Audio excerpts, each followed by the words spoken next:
Ele é o Deus das minhas cavernas, o Deus dos meus fossos, o Deus dos meus desertos, dos meus becos sem saída, o Deus das minhas lágrimas, o Deus das minhas lutas, o Deus das minhas dificuldades, o Deus dos meus lugares difíceis, o Deus das minhas angústias.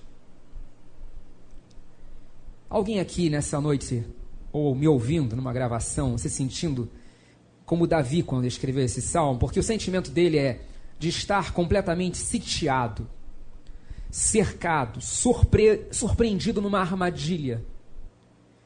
Se você ler todo o salmo, você vai perceber que Davi está se sentindo sem saída. Ele olha ao redor e não vê uma saída para o que ele está passando. Ele não consegue achar uma brecha no cerco no qual ele se encontra. Não, por ali eu consigo passar. Ele estava cercado, ele estava sitiado, ele estava como que numa armadilha, a marcação era intensa. Ele não conseguia passar. Não só isso, mas parecia que ia ser para sempre. Ele não via perspectiva alguma de mudança. Buscava uma solução, mas não encontrava. É aí que essa total falta de perspectiva de mudança gera nele um sentimento horroroso de desesperança. Porque a desesperança é isso, é a falta de esperança. É a falta de que as coisas possam mudar. Se não fora de mim, pelo menos dentro de mim. Mas fora de mim nada muda, e dentro de mim eu não encontro forças. Aí vem a desesperança. Essa desesperança começa a mergulhá-lo numa tristeza muito grande. Ele usa a expressão, eu estou sendo consumido pela tristeza. A tristeza me consome, verso 9. Ele diz, a tristeza me consome a vista, o vigor, o apetite. A minha vida é consumida pela angústia, os meus anos pelo gemido. Minha aflição esgota as minhas forças, meus ossos se enfraquecem. A tristeza está roubando dele a fome, o apetite, o paladar, o gosto. E ele está começando a enfraquecer, o corpo dele está começando a ficar doente, o sistema imunológico dele está baixo, ele começa a somatizar toda aquela angústia, desesperança e tristeza. A mente dele está sitiada pelas circunstâncias, cercada, como que um exército tivesse vindo para cercá-lo por todos os lados. Ele não consegue ver nada diferente. Tudo que ele vê é o problema, tudo que ele vê é a impossibilidade, a dor, é só nisso que ele pensa e consegue pensar, é só disso que ele fala e consegue falar, é só isso que ele consegue visualizar, enxergar, vislumbrar, projetar para amanhã, ver no hoje, pensar em relação ao futuro. E aí isso vai gerando angústia, ansiedade, medo, e ele vai começando a se sentir rejeitado e solitário na sua dor. Aí ele começa a perceber que as pessoas o estão evitando, pelo menos é o que ele sente. As pessoas estão me evitando, eu sou esquecido, as pessoas me veem na rua e fogem de mim. Oi, tudo bem? Eu tenho um compromisso agora. E aí? Desculpa, eu não posso falar com você agora. E aí, oba? Tô indo, hein? Fui. Me evitam, parece que fogem, se afastam, como se ele estivesse com uma doença contagiosa. Pelo menos é assim que funciona na cabeça dele. Pode até não estar acontecendo de fato, mas é o que ele sente. É assim que ele está lendo a coisa. É assim que a história está vindo para ele. O próximo passo é que ele começa a achar que Deus o havia abandonado. Primeiro, as pessoas estão evitando, indo embora, fugindo, correndo dele como se ele fosse transmitir alguma doença contagiosa. Daí, ele começa a achar que Deus mesmo está o evitando também. Senhor, mais tarde. Fala comigo. Silêncio. Toca em mim, Senhor. Não sente a mão de Deus. Ele diz assim: alarmado eu disse, fui excluído da tua presença. Difícil, não é? Alguém já sentiu isso? Só que exatamente nesse momento tão difícil, esse momento extremamente difícil da vida de Davi, que ele começa a aprender que Deus não é como os homens. E nem é como ele estava pensando que era. Ele é o Deus que se aproxima de mim na hora da minha dor. Num outro salmo, o salmista diz assim: de mim te aproximaste no dia em que te invoquei e disseste, não temas. O salmista diz também que o Senhor está perto de todos os que têm o coração quebrantado e salva-os de espírito oprimido. É fácil achar que Deus está comigo no dia da cura, no dia da resposta à oração, no dia da bonança, no dia da vitória. Não tem porquê eu duvidar. Você chega, bate na mão do irmão, aleluia, glória a Deus. Deus de aliança, Deus de promessas, Deus que não é homem para mentir. Aí você canta com toda a força do seu ser. É o dia da vitória, é o dia da cura, é o dia da bênção, é o dia em que tudo está se resolvendo, é o dia do testemunho. Mas eu só conheço realmente a Deus quando eu sei que Ele é o Deus das minhas angústias. Quando eu estou convencido que Deus é o Deus das minhas angústias. Olha para alguém e pergunta para ele: você já se convenceu disso? Ele é o Deus das minhas angústias. Eu só conheço realmente quem Deus é quando eu estou convencido que Ele é o Deus dos meus vales, o Deus dos meus lugares áridos, dos meus lugares difíceis, das minhas cisternas. É quando as minhas forças já acabaram e eu começo a entender um pouquinho o que o escritor da carta aos Hebreus quis dizer quando ele escreveu que pela fé alguns da fraqueza tiraram forças, fizeram-se poderosos na guerra. É quando você começa a ter essa certeza no coração, naquele momento que você não está vendo possibilidade alguma de saída, tudo que você vê é a cruz e é para lá que você está indo. Tudo que você vê é a fornalha e o rei mandou aquecer 7 vezes mais. E até quem está te jogando nela está sendo tostado. Até quem está te jogando nessa fornalha está se arrebentando. Você fala: meu, se quem está me jogando está se arrebentando, eu então... Mas Deus é o Deus que entra comigo, é o quarto homem na fornalha, é aquele que vai comigo para dentro, ele mergulha junto comigo nas fornalhas. É nesse momento em que tudo que eu vejo é o cerco, que eu começo a aprender quem Deus de fato é. Fé não se aprende nos momentos de festa. Fé não se aprende na hora em que tudo vai bem. Fé se aprende nos momentos mais difíceis da vida. É ali que eu cresço. Davi começa a ver Deus de uma outra forma. Nada muda à sua volta, mas ele começa a mudar por dentro.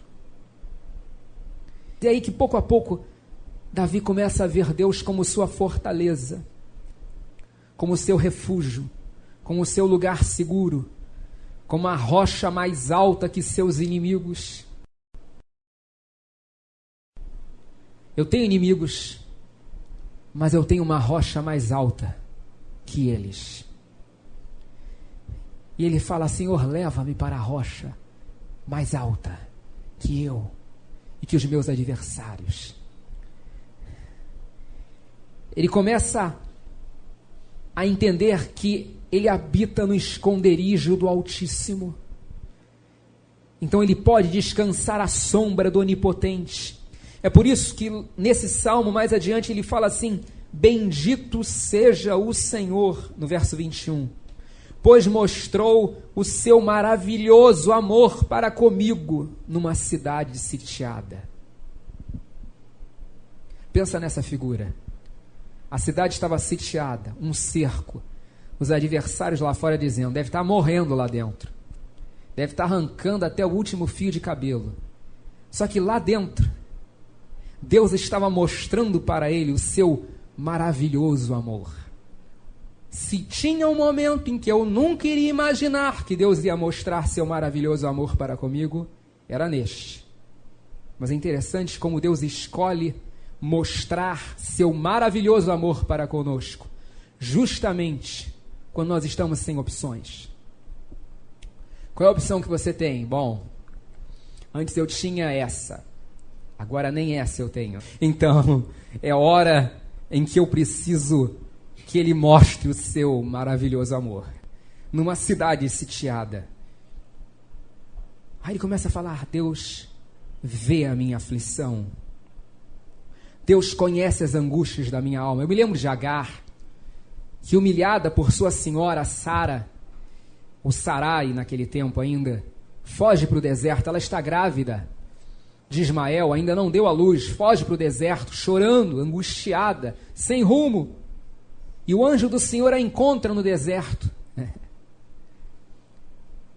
e fala para ela: Agar, volta para casa, se humilhe, você vai morrer no deserto, essa criança vai morrer no deserto, você não precisa ser orgulhosa desse jeito. Lembra quando eu preguei semana passada? O primeiro passo para acalmar a minha alma é não ter o coração orgulhoso, é não ficar, não é, querendo ser o dono da verdade, o que venceu tudo. Não, se humilha, volta, vai lá, teu filho vai ser um príncipe. E ela, quando tem aquela revelação de Deus no deserto, ela faz o que ela recebe como palavras de Deus para a sua vida. A expressão que ela usa para Deus é: Ele é o Deus que me vê. O Deus que me vê. Eu lembro de Deus falando com Moisés, quando ele tem aquele encontro com a sarça ardente no monte. Deus fala assim com Moisés: tenho visto a opressão sobre o meu povo, tenho escutado o seu clamor e sei o quanto eles estão sofrendo. Que coisa linda! Tenho visto, tenho escutado e sei, conheço o quanto estão sofrendo. Olha para alguém e fala assim: Deus tem visto, Deus tem escutado e Deus sabe o quanto você está sofrendo. Houve um momento na vida de Davi, me suporte só mais um instante, em que, para se esconder do seu sogro, o rei Saul, que o estava perseguindo, sem motivo algum, mas o perseguia por todos os cantos, ele vai se refugiar na cidade dos seus inimigos, entre os filisteus.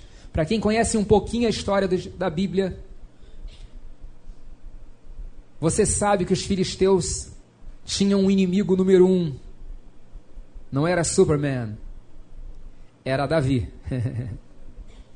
Era Davi. Davi era o inimigo número 1 dos filisteus. As mulheres cantavam em Israel: Saul matou seus milhares, Davi seus 10 milhares.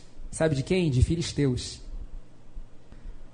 Davi era inimigo número 1, ele vai se refugiar na cidade dos inimigos. Sabe o que Deus faz? Deus não o entrega nas mãos dos inimigos.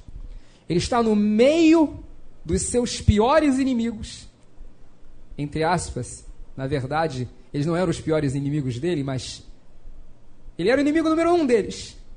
Só que primeiro, Deus faz com que eles acreditem que ele está louco, doido. E eles ficam com pena dele. Está doidinho. Deixa ele aí, coitado. Depois, não ficou curado da doideira. Agora ele passou para o nosso lado, é nosso amigão. E ele passou até a morar no meio deles, na cidade de Ziglag. Interessante, é aí que ele fala: Deus não me entregou nas mãos dos meus inimigos.